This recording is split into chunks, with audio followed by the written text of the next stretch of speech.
Hello friends, welcome to ILA classes, School of Competitive Exams. We are going to discuss the current affairs for 10th December 2021. Discussion start ಮಾಡೋದಕ್ಕಿಂತ ಮುಂಚೆ ILA courses ಬಗ್ಗೆ ಸ್ವಲ್ಪ ಮಾಹಿತಿಯನ್ನು ತಿಳ್ಕೊಳ್ಳೋಣ. ಧಾರವಾಡದಲ್ಲಿ first time degree ಓದ್ತಾ ಇರೋ students ಮತ್ತು ಫುಲ್ ಟೈಮ್ ಡ್ಯೂಟಿ ಮಾಡ್ತಾ ಇರುವಂಥ ವರ್ಕಿಂಗ್ ಪ್ರೊಫೆಷನಲ್ಗಳಿಗೆ ಕಾಂಪಿಟೇಟಿವ್ ಎಕ್ಸಾಮ್ನಲ್ಲಿ ಸಹಾಯ ಮಾಡೋದಕ್ಕೆ ಈವ್ನಿಂಗ್ ಕ್ಲಾಸಸ್ಗಳನ್ನು ಸ್ಟಾರ್ಟ್ ಮಾಡ್ತಾ ಇದ್ದೀವಿ.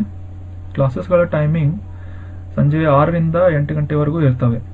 ಈ ಕ್ಲಾಸಸ್ಗಳು 20ನೇ ತಾರೀಕಿನಿಂದ ಸ್ಟಾರ್ಟ್ ಆಗ್ತಾ ಇದ್ದು ಇಂಟ್ರೆಸ್ಟ್ ಇರುವ ಆಸ್ಪಿರೆಂಟ್ಗಳು ಜಾಯ್ನ್ ಆಗ್ಬೋದು. ಮತ್ತು PSI ಟೆಸ್ಟ್ ಸೀರೀಸ್ ಬಗ್ಗೆ ಆಲ್ರೆಡಿ ಇನ್ಫಾರ್ಮೇಷನ್ ಕೊಟ್ಟಿದೆ. 13ನೇ ತಾರೀಕು ಏನಿದೆ, ಡಿಸೆಂಬರ್ 13ನೇ ತಾರೀಕಿಂದ ಈ 10 ಟೆಸ್ಟ್ಗಳ ಒಂದು ಟೆಸ್ಟ್ ಸೀರೀಸ್ ಸ್ಟಾರ್ಟ್ ಆಗ್ತಾ ಇದ್ದು ಇಂಟ್ರೆಸ್ಟೆಡ್ ಸ್ಟೂಡೆಂಟ್ಸ್ಗಳು ಗಟ್ಟು ಸ್ಕ್ವೇರ್ ಸಪ್ತಾಪುರ್ 8th ಕ್ರಾಸ್ನಲ್ಲಿರೋ ನಮ್ಮ ಒಂದು ILA ಆಫೀಸ್ಗೆ ಭೇಟಿ ನೀಡಿ ರಿಜಿಸ್ಟರ್ ಮಾಡ್ಕೋಬೇಕು. ಅದಾದಮೇಲೆ ಟೆಸ್ಟ್ ಸೀರೀಸ್ನ ಜಾಯ್ನ್ ಆಗ್ಬೋದು. ನಮ್ಮ ಇವತ್ತಿನ ಮೊದಲನೇ article law commission of India ಬಗ್ಗೆ ಇದೆ. ನ್ಯೂಸ್ ಏನಪ್ಪಾ ಅಂತಂದ್ರೆ 22ನೇ ಲಾ ಕಮಿಷನ್ನ ಅಧ್ಯಕ್ಷರನ್ನ, ಚೇರ್ಮನ್ ಅಥವಾ ಅಧ್ಯಕ್ಷರನ್ನ ಆಯ್ಕೆ ಮಾಡುವ ಒಂದು ಪ್ರೋಸೆಸ್ ನಡೀತಾ ಇದೆ ಅಂತ ಈಗಿನ ಸೆಂಟ್ರಲ್ ಗೌರ್ಮೆಂಟ್ ಏನಿದೆ ಸುಪ್ರೀಂ ಕೋರ್ಟ್ಗೆ ಮಾಹಿತಿಯನ್ನ ನೀಡಿದೆ. ಈ ಲಾ ಕಮಿಷನ್ ಬಗ್ಗೆ ತಿಳ್ಕೊಳ್ಳೋದಾದ್ರೆ, ಅಥವಾ ಕಾನೂನು ಆಯೋಗ ಅಂತ ಕನ್ನಡದಲ್ಲಿ ಹೇಳ್ಬೋದು, it is a non statutory body which is constituted by the government of India from time to time ಏನಿದೆ, ಇದು ಒಂದು non constitution body law commission ಅನ್ನ ಸೆಂಟ್ರಲ್ ಗೌರ್ಮೆಂಟ್ ನೇಮಕ ಮಾಡ್ತದೆ. ಈ ಸ್ವತಂತ್ರ ಭಾರತದ ಒಂದು ಪ್ರಥಮ ಲಾ ಕಮಿಷನ್ ಅನ್ನ 1955ರಲ್ಲಿ 3 ವರ್ಷಗಳಿಗಾಗಿ ಈ ಒಂದು ಲಾ ಕಮಿಷನ್ ಅನ್ನ ಸ್ಥಾಪನೆ ಮಾಡಲಾಯಿತು. ಇದಾದ್ಮೇಲೆ ಈ ಪ್ರಸ್ತುತ ಒಂದು ಲಾ ಕಮಿಷನ್ ಏನಿದೆ 22ನೇ ಲಾ ಕಮಿಷನ್ ಆಗಿದ್ದು ಇಲ್ಲಿವರೆಗೆ 21 ಕಾನೂನು ಆಯೋಗಗಳನ್ನ ಕೇಂದ್ರ ಸರ್ಕಾರ ನೇಮಿಸಿದೆ. ಈ ಲಾ ಕಮಿಷನ್ನ ಬ್ಯಾಕ್ಗ್ರೌಂಡ್ ಬಗ್ಗೆ ತಿಳ್ಕೊಳ್ಳೋದಾದ್ರೆ, ಚಾರ್ಟರ್ ಆಕ್ಟ್ 1833 ಇದರ ಅಡಿಯಲ್ಲಿ 1834ರಲ್ಲಿ ಪ್ರಥಮವಾದ ಒಂದು ಲಾ ಕಮಿಷನ್ ಅನ್ನ ಸ್ಥಾಪನೆ ಮಾಡಲಾಗಿತ್ತು.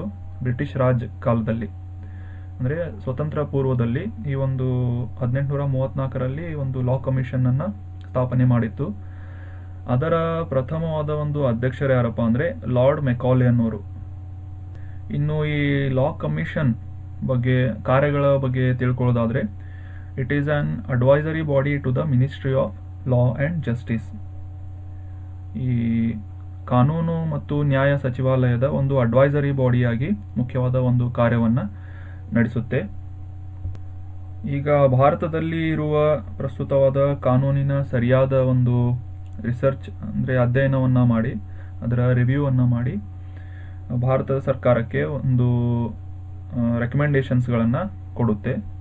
ಈ ಒಂದು ರೆಕಮೆಂಡೇಶನ್ಗಳು ಒಂದು ಓನ್ಲಿ ಅಡ್ವೈಸರಿ ಒಂದು ಫಾರ್ಮ್ನಲ್ಲಿ ಇದ್ದು ಸೆಂಟ್ರಲ್ ಗೌರ್ಮೆಂಟ್ ಏನಿದೆ, ಕೇಂದ್ರ ಸರ್ಕಾರ ತನ್ನ ಸ್ವಯಂ ಪ್ರೇರಿತ ಅಥವಾ ಈ ಒಂದು ರೆಕಮೆಂಡೇಶನ್ನ ರೆಫರೆನ್ಸ್ ಮೇಲೆ ಸಮಯ ಕಾಲಕ್ಕೆ ಒಂದು ರಿಫಾರ್ಮ್ಸ್ಗಳನ್ನು, ಕಾನೂನಿನ ಒಂದು ಸುಧಾರಣೆಗಳನ್ನು ತರಲು ಈ ಒಂದು ಲಾ ಕಮಿಷನ್ ನೆರವಾಗುತ್ತೆ. ಈ ರೆಕಮೆಂಡೇಶನ್ಗಳು ಏನು ಲಾ ಕಮಿಷನ್ ರೆಕಮೆಂಡ್ ಮಾಡಿರುತ್ತೆ, ಈ ಒಂದು ರೆಕಮೆಂಡೇಶನ್ಗಳು ಯಾವುದೇ ಒಂದು ರೀತಿಯಲ್ಲಿ ಗೌರ್ಮೆಂಟ್ನ ಮೇಲೆ ಬೈಂಡಿಂಗ್ ಆಗಿರುವುದಿಲ್ಲ. ಈ ಲಾ ಕಮಿಷನ್ನ ಕೆಲವೊಂದು ಇಂಪಾರ್ಟೆಂಟ್ ಅಥವಾ ಪ್ರಮುಖವಾದ ಒಂದು ಶಿಫಾರಸುಗಳನ್ನು ನೋಡಬೇಕು ಅಂದರೆ, ಇದು ತನ್ನ 262ನೇ ರಿಪೋರ್ಟ್ನಲ್ಲಿ ಈ ಒಂದು ಡೆತ್ ಪೆನಾಲ್ಟಿ ಅಥವಾ ಈ ಮರಣದಂಡನೆಯನ್ನ ಸಂಪೂರ್ಣವಾಗಿ ರದ್ದು ಮಾಡಬೇಕು ಅಂತ ಒಂದು ವರದಿಯನ್ನ ಕೊಟ್ಟಿತ್ತು ಸರ್ಕಾರಕ್ಕೆ. ಕೆಲವೊಂದು ಎಕ್ಸೆಪ್ಷನ್ಗಳನ್ನ ಕೂಡ ಕೊಟ್ಟಿತ್ತು. ಈ ಮರಣದಂಡನೆಯನ್ನ ಟೆರರಿಸಮ್ ರಿಲೇಟೆಡ್ ಅಫೆನ್ಸಸ್ ಏನಿರ್ತಾವೆ ಅಥವಾ ವಾರನ್ನ ಮಾಡೋ ಒಂದು ವಾರಂತ ಸಿಚುವೇಶನ್ಗಳೇನಿರ್ತವೆ ಅಂತ ಒಂದು ಸಿಚುವೇಶನ್ನಲ್ಲಿ ಎಕ್ಸೆಪ್ಷನ್ನ ಕೊಟ್ಟು ಸಂಪೂರ್ಣವಾಗಿ ಒಂದು ಮರಣದಂಡನೆಯನ್ನ ರದ್ದು ಮಾಡಬೇಕು ಅಂತ ರೆಕಮೆಂಡೇಶನ್ ಕೊಟ್ಟಿತ್ತು. ಮತ್ತೆ ಒಂದು ಎಲೆಕ್ಟರಲ್ ರಿಫಾರ್ಮ್ ಅಥವಾ ಚುನಾವಣೆಯ ಒಂದು ಸುಧಾರಣೆಗಳ ಮೇಲೆ ಕೂಡ ಇದು 1999ರಲ್ಲಿ ರೆಕಮೆಂಡೇಶನ್ ಕೊಟ್ಟಿದ್ದರ ಪ್ರಕಾರ ಈ ಲೋಕಸಭೆ ಮತ್ತು ವಿಧಾನಸಭೆ ಚುನಾವಣೆಗಳು ಏನು ನಡೀತವೆ, ಇವು ಎರಡೂ ಚುನಾವಣೆಗಳನ್ನು ಏಕಕಾಲದಲ್ಲಿ ನಡೆಸಬೇಕು. ಮತ್ತು ಇದರಿಂದ ಗವರ್ನೆನ್ಸ್ ಮತ್ತು ಸ್ಟೆಬಿಲಿಟಿ ಅಂದರೆ ಆಡಳಿತ ಮತ್ತು ಸ್ಥಿರತೆಯನ್ನು ಕಾಪಾಡಿಕೊಂಡು ಹೋಗಲು ಇದು ಸೈಮಲ್ಟೇನಿಯಸ್ ಎಲೆಕ್ಷನ್ ಏನಿದೆ ನೆರವಾಗುತ್ತೆ ಅಂತ ರೆಕಮೆಂಡೇಶನ್ ಕೊಟ್ಟಿತ್ತು. ಈ ಹೇಟ್ ಸ್ಪೀಚ್ ಅಥವಾ ದ್ವೇಷದ ಭಾಷಣ ಅಂತ ಏನು ಕರೀತಾರೆ, ಇದನ್ನು ತಡೆದು ಈ ಡೆಮಾಕ್ರಸಿ ಅಥವಾ ಪ್ರಜಾಪ್ರಭುತ್ವವನ್ನು ಬಲಪಡಿಸಲು ತನ್ನ 267ನೇ ಒಂದು ರಿಪೋರ್ಟ್ನಲ್ಲಿ ಕ್ರಿಮಿನಲ್ ಲಾ ಮತ್ತು ಅಮೆಂಡ್ಮೆಂಟ್ ಬಿಲ್ 2017 ಇದರಲ್ಲಿ to fortify democracy against the hate speech ಈ ಒಂದು ಸೆಕ್ಷನ್ನನ್ನು ಇನ್ಸರ್ಟ್ ಮಾಡಬೇಕು, ಸೇರಿಸಬೇಕು ಅಂತ ರೆಕಮೆಂಡೇಶನ್ ಮಾಡಿತ್ತು. ಇದಾದಮೇಲೆ ಯೂನಿಫಾರ್ಮ್ ಸಿವಿಲ್ ಕೋಡ್, ಭಾರತದಾದ್ಯಂತ ಒಂದು ಯೂನಿಫಾರ್ಮ್ ಸಿವಿಲ್ ಕೋಡ್ ಅಥವಾ ಏಕರೂಪದ ನಾಗರಿಕ ಸಂಹಿತೆ ಇದನ್ನು ಇಂಪ್ಲಿಮೆಂಟೇಷನ್ ಮಾಡಬೇಕು ಅಂತ ಕೂಡ ಈ ಲಾ ಕಮಿಷನ್ ರೆಕಮೆಂಡ್ ಮಾಡಿತ್ತು. So these are some important facts about law commission. ನಮ್ಮ ಮುಂದಿನ article BrahMos supersonic cruise missile ಬಗ್ಗೆ ಇದೆ. ಈ ಬ್ರಹ್ಮೋಸ್ ಕ್ಷಿಪಣಿಯ ಒಂದು ಏರ್ ವರ್ಷನ್ ಅಥವಾ ವಾಯು ಆವೃತ್ತಿಯನ್ನು ಸೂಪರ್ಸೋನಿಕ್ ಮಿಸೈಲ್ ಇದರ ಒಂದು ಟೆಸ್ಟ್ ಫೈರನ್ನು ಒಡಿಶಾದ ಚಂಡೀಪುರದಲ್ಲಿ DRDO ಸಕ್ಸಸ್ಫುಲ್ಲಿ ಕಂಪ್ಲೀಟ್ ಮಾಡಿದೆ. ಇದು ಈ ಒಂದು ಆರ್ಟಿಕಲ್ನ ನ್ಯೂಸ್ ಆಗಿತ್ತು. ಇನ್ನು ಈ ಕ್ಷಿಪಣಿಯ ಬಗ್ಗೆ ತಿಳ್ಕೋಬೇಕು ಅಂದರೆ ಈ ಒಂದು ಟೆಸ್ಟ್ ಫೈರ್ ಏನು ಮಾಡಿದ್ದಾರೆ, supersonic fighter aircraft Sukhoi 30 MK1 ಈ ಒಂದು ಫೈಟರ್ ಏರ್ಕ್ರಾಫ್ಟ್ನ ಮೂಲಕ ಈ ಒಂದು ವಾಯು ಆವೃತ್ತಿಯ ಟೆಸ್ಟ್ ಫೈರನ್ನು ಮಾಡಿದ್ದಾರೆ. ಈ ಬ್ರಹ್ಮೋಸ್ ಏನಿದೆ, it is a joint venture between DRDO, ಭಾರತದ DRDO ಏನಿದೆ, defence research and development organisation, ಇದು ಮತ್ತು ರಷ್ಯಾದ ನಾನ್ ಪ್ರಾಫಿಟ್ ಆರ್ಗನೈಸೇಷನ್ ಮಷಿನೋಸ್ಟ್ರೊಯೇನಿಯಾ ಅನ್ನೋ ಒಂದು NPO ಏನಿದೆ, ಇವೆರಡು ಸಂಸ್ಥೆಗಳ ಒಂದು ಜಾಯಿಂಟ್ ವೆಂಚರ್ ಮೂಲಕ ಈ ಒಂದು ಪ್ರಯೋಗವನ್ನು ನಡೆಸಲಾಗಿದೆ. ಈ ಬ್ರಹ್ಮೋಸ್ ಏನಿದೆ, ಇದು ಭಾರತದ ಬ್ರಹ್ಮಪುತ್ರ ಮತ್ತು ರಷ್ಯಾದ ಮಾಸ್ಕೋವಾ ನದಿಗಳ ಹೆಸರಿನ ಮೇಲೆ ಈ ಒಂದು ಕ್ಷಿಪಣಿ ಹೆಸರು ಇಡಲಾಗಿದೆ. ಇನ್ನು DRDO ಸಕ್ಸಸ್ಫುಲ್ಲಿ ಟೆಸ್ಟ್ ಫೈರ್ ಮಾಡಿದ ಕೆಲವೊಂದು ಮಿಸೈಲ್ಗಳ ಬಗ್ಗೆ ತಿಳ್ಕೊಳ್ಳೋದಾದರೆ, ಪೃಥ್ವಿ 2 ಇದರ ರೇಂಜ್ ಏನಿದೆ 250 to 350 ಕಿಲೋಮೀಟರ್ಸ್ಗಳಷ್ಟು, ಬ್ರಹ್ಮೋಸ್ 400 ಕಿಲೋಮೀಟರ್, ಶೌರ್ಯ 700 to 1900 ಕಿಲೋಮೀಟರ್, ಪ್ರನಾಶ್ ಇದರ ಒಂದು range 200 kilometre, K4 nuclear missile ಇದು 3500 ಕಿಲೋಮೀಟರ್ಗಳು, ನಿರ್ಭಯ ಅನ್ನೋ ಒಂದು ಮಿಸೈಲ್ನ ಒಂದು ರೇಂಜ್ ಏನಿದೆ 1500 ಕಿಲೋಮೀಟರ್, ಅಗ್ನಿ P ಬ್ಯಾಲಿಸ್ಟಿಕ್ ಮಿಸೈಲ್ ಈ ಒಂದು ಕ್ಷಿಪಣಿಯ ರೇಂಜ್ ಏನಿದೆ 1000ದಿಂದ 2000 ಕಿಲೋಮೀಟರ್, ಮತ್ತು ಆಕಾಶ್ NG ಇದರ ಒಂದು ರೇಂಜ್ 27ರಿಂದ 30 ಕಿಲೋಮೀಟರ್.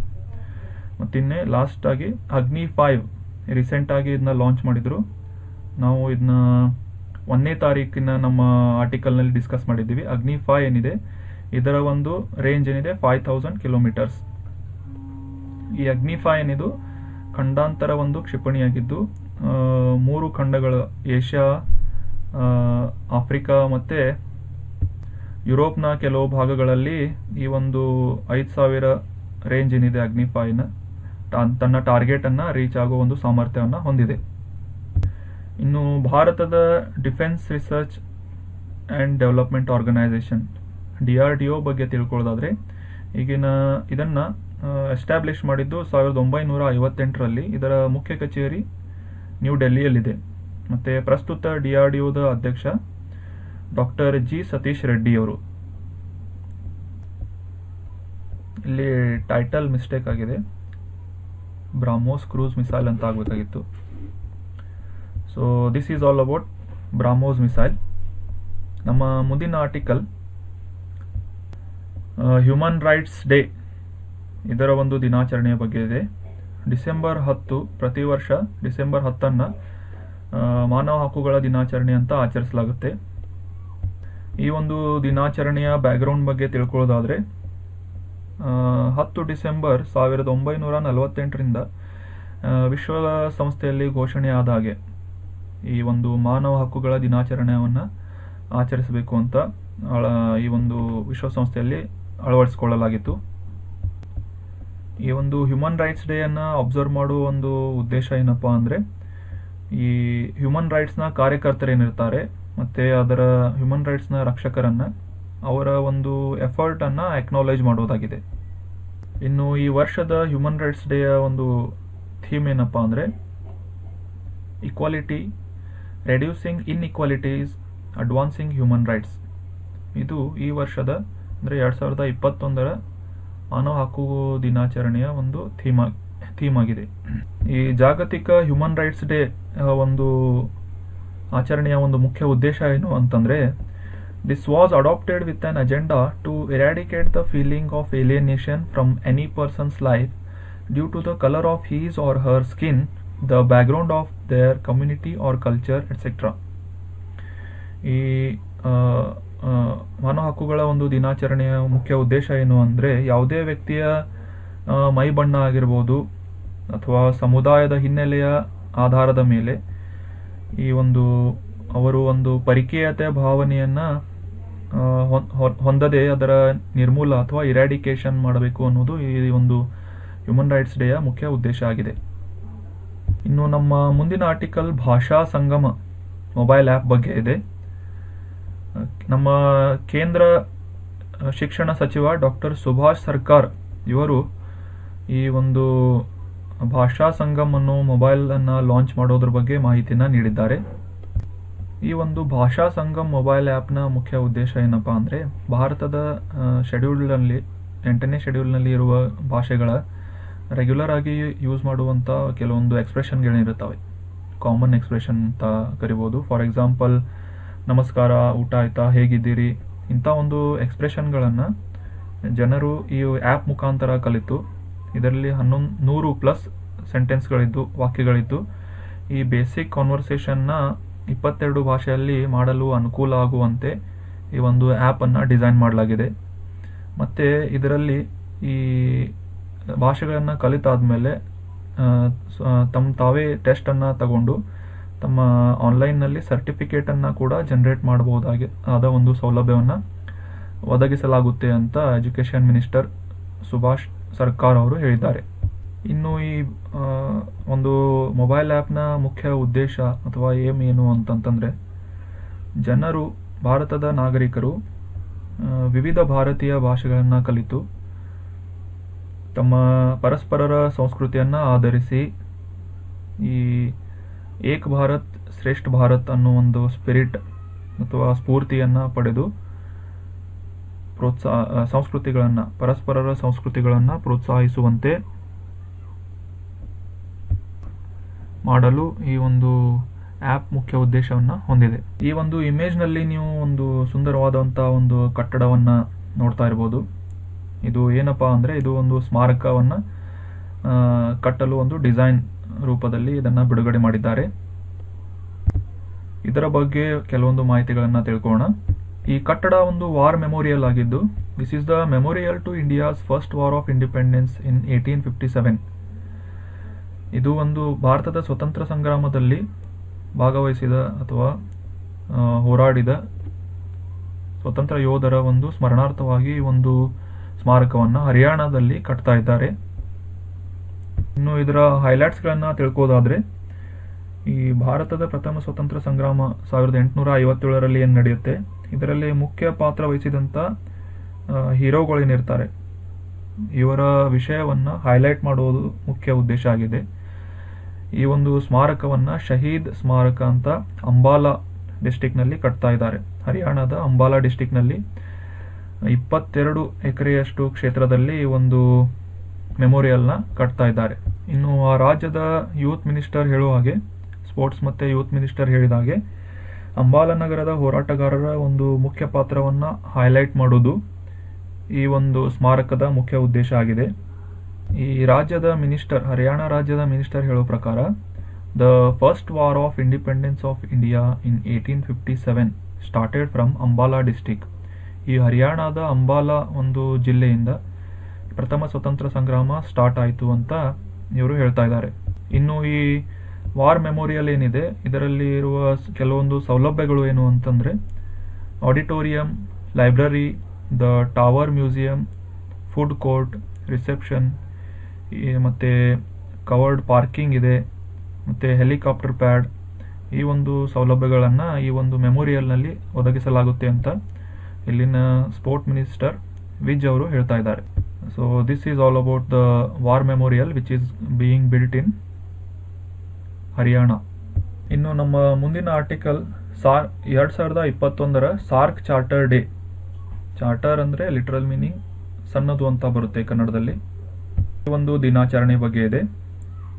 ಈ ಸಾರ್ಕ್ನ ಫುಲ್ ಫಾರ್ಮ್ ಅಂದರೆ south Asian association for regional cooperation. ಈ ಒಂದು ದಿನಾಚರಣೆಯನ್ನು ಡಿಸೆಂಬರ್ 8ನೇ ತಾರೀಕಿನಿಂದ ಆಚರಿಸಲಾಗುತ್ತೆ. In order to commemorate the adoption of SAARC charter. ಈ ಸಾರ್ಕ್ ಚಾರ್ಟರ್ನ 37ನೇ ಒಂದು ವಾರ್ಷಿಕೋತ್ಸವವನ್ನಾಗಿ ಅದರ ಒಂದು ಗುರುತಾಗಿ ಈ ಒಂದು ಆಚರಣೆಯನ್ನು ಮಾಡಲಾಗ್ತಾ ಇದೆ. This SAARC charter has been signed by the leaders of SAARC countries head. ಅದರ ಮುಖ್ಯಸ್ಥರು, ಸಾರ್ಕ್ ಕಂಟ್ರಿಯ ಒಂದು ಮುಖ್ಯಸ್ಥರ ಯಾವ ದೇಶಗಳು ಅಂದರೆ the government of Bangladesh, Bhutan, India, Maldives, Nepal, Pakistan ಮತ್ತು ಶ್ರೀಲಂಕಾ. ಈ ಒಂದು ಸಾರ್ಕ್ ದೇಶದ ಒಂದು ಮುಖ್ಯಸ್ಥರೇನಿದ್ದಾರೆ. ಮೊದಲನೆಯ ಸಾರ್ಕ್ ಶೃಂಗಸಭೆಯನ್ನು ಢಾಕಾದಲ್ಲಿ ಏರ್ಪಡಿಸಲಾಗಿತ್ತು. ಢಾಕಾ ಏನಿದೆ ಇದು ಬಾಂಗ್ಲಾದೇಶದ ಒಂದು ರಾಜಧಾನಿಯಾಗಿದೆ.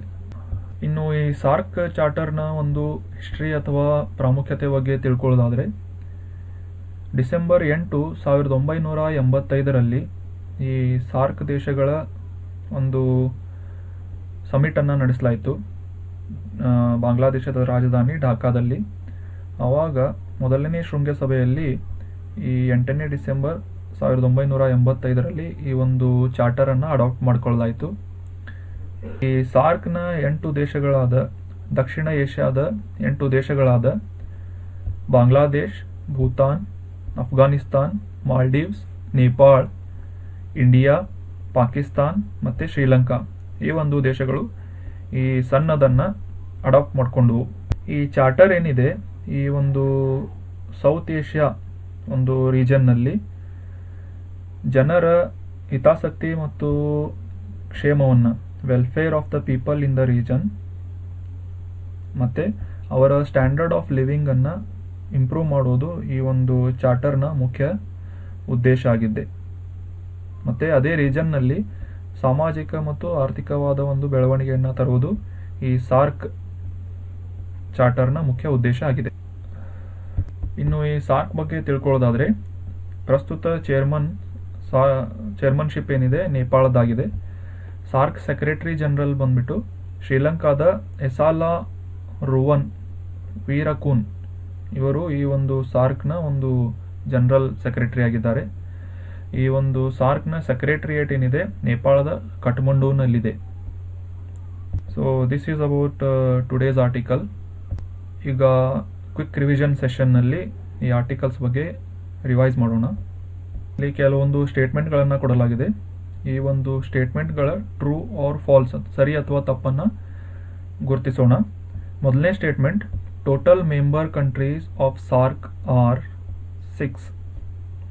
ಸೊ ಈ ಸ್ಟೇಟ್ಮೆಂಟ್ ಏನಿದೆ ಫಾಲ್ಸ್ ಆಗುತ್ತೆ. ನಮ್ಮ ಲಾಸ್ಟ್ ಒಂದು ಆರ್ಟಿಕಲ್ನಲ್ಲಿ ಡಿಸ್ಕಸ್ ಮಾಡಿರೋ ಹಾಗೆ South Asian nations 8 South Asian nations ಏನಿವೆ ಬಾಂಗ್ಲಾದೇಶ್, ಭೂತಾನ್, ಅಫ್ಘಾನಿಸ್ತಾನ್, ಮಾಲ್ಡೀವ್ಸ್, ನೇಪಾಳ್, ಭಾರತ, ಪಾಕಿಸ್ತಾನ್ ಮತ್ತು ಶ್ರೀಲಂಕಾ ಈ ಒಂದು 8 ದೇಶಗಳ ಒಕ್ಕೂಟದಿಂದ ಈ ಸಾರ್ಕ್ ಅನ್ನೋ ಒಂದು ಸಂಸ್ಥೆಯನ್ನು ಅಥವಾ ಒಂದು ಗ್ರೂಪನ್ನು ನಿರ್ಮಾಣ ಮಾಡಲಾಗಿದೆ. ಸಿಂಪಲ್ ಆಗಿ ನೆನ್ಪಿಟ್ಕೊಳ್ಬೋದು. ಇದನ್ನು ಆಚರಣೆ ಮಾಡೋದು 8ನೇ ಡಿಸೆಂಬರ್. ಮತ್ತು ಈ ಒಂದು ಸಾರ್ಕ್ನ ಮೆಂಬರ್ ಕಂಟ್ರಿಗಳು ಅಂದರೆ 8ನೇ ಡಿಸೆಂಬರ್ 8 ಮೆಂಬರ್ಸ್, ಸಾರ್ಕ್ನ 8 members. So this statement is false. The answer is 8. ನಮ್ಮ ಮುಂದಿನ statement, 21st law commission is being constituted by government of India. ಆಗಲೇ ಆರ್ಟಿಕಲ್ನಲ್ಲಿ ಡಿಸ್ಕಸ್ ಮಾಡಿರೋ ಹಾಗೆ ಇದು 22ನೇ ಒಂದು ಕಾನೂನು ಆಯೋಗವನ್ನು ಫಾರ್ಮ್ ಮಾಡ್ತಾ ಇದೆ government of India. So 21st is already done, this is 22nd. So this statement is also false. ನಮ್ಮ ಮುಂದಿನ statement, BrahMos missile derives its name from the rivers of Brahmaputra in India and Moscow in Russia. So this statement is right, true ಅಂತ ಆಗುತ್ತೆ. Already discuss ಮಾಡಿರೋ ಹಾಗೆ DRDO ಮತ್ತು ರಷ್ಯಾದ ಒಂದು NPO ಏನಿದೆ, ಇದರ ಒಂದು ಜಾಯಿಂಟ್ ವೆಂಚರ್ನಲ್ಲಿ ಬ್ರಾಹ್ಮೋಸ್ ಅನ್ನೋ ಒಂದು ಸೂಪರ್ಸೋನಿಕ್ ಕ್ರೂಸ್ ಮಿಸೈಲನ್ನು ಲಾಂಚ್ ಮಾಡಲಾಗಿದೆ. ಇದು ಈ ಒಂದು ಮಿಸೈಲ್ನ ಏರ್ ವರ್ಷನ್ ಅಂದರೆ ವಾಯುವಿನ ಆವೃತ್ತಿಯಾಗಿದ್ದು, ಒಂದು ಸುಕೋಯ್ 30ಇಂದ ಈ ಒಂದು ಮಿಸೈಲ್ನ ಲಾಂಚ್ ಮಾಡಲಾಗ್ತಾ ಇದೆ. ಇದರ ಒಂದು ಟೆಸ್ಟ್ ಫೈರ್ ಅಲ್ಲಿ ಒಡಿಸ್ಸಾದ ಚಂಡೀಪುರದಲ್ಲಿ ನೆರವೇರಿತು. ಈ ಒಂದು ಬ್ರಹ್ಮೋಸ್ ಅನ್ನೋ ಹೆಸರೇನಿದೆ ಭಾರತದ ಬ್ರಹ್ಮಪುತ್ರ ಮತ್ತು ರಷ್ಯಾದ ಮಾಸ್ಕೋ ಅನ್ನೋ ನದಿಗಳಿಂದ ತೆಗೆದುಕೊಳ್ಳಲಾಗಿದೆ. So this statement is true. ಮುಂದಿನ statement, Human Rights Day is celebrated on 10th December annually. This statement is true. ಮಾನವ ಹಕ್ಕುಗಳ ಒಂದು ದಿನಾಚರಣೆಯನ್ನು ಯುನೈಟೆಡ್ ನೇಷನ್ ಜನರಲ್ ಅಸೆಂಬ್ಲಿಯಲ್ಲಿ 10ನೇ ತಾರೀಕಿಗೆ ಆಚರಿಸಬೇಕು ಅಂತ ನಿರ್ಧಾರ ಮಾಡಲಾಯಿತು.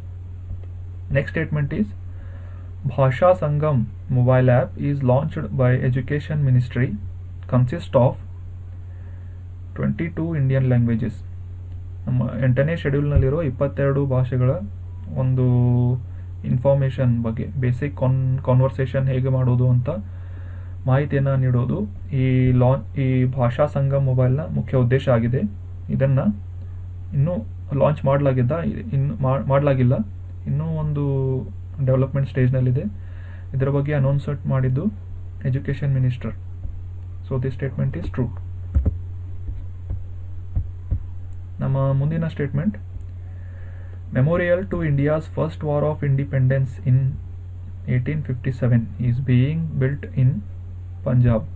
This statement is false. ಹರಿಯಾಣದ ಅಂಬಾಲಾ ನಗರದಲ್ಲಿ ಈ ಒಂದು ಮೆಮೋರಿಯಲ್ನ ಕಟ್ಟಲಾಗ್ತಾ ಇದೆ. So this was all about today's discussion friends. Thank you so much for joining the discussion. ಈ ಒಂದು ಆರ್ಟಿಕಲ್ಗಳ ಒಂದು PDF ಏನಿದೆ ನಮ್ಮ ಟೆಲಿಗ್ರಾಮ್ ಚಾನಲ್ನಲ್ಲಿ ಅವೈಲೇಬಲ್ ಆಗಿರುತ್ತೆ. Please join the Telegram channel and download. Thank you so much for the discussion.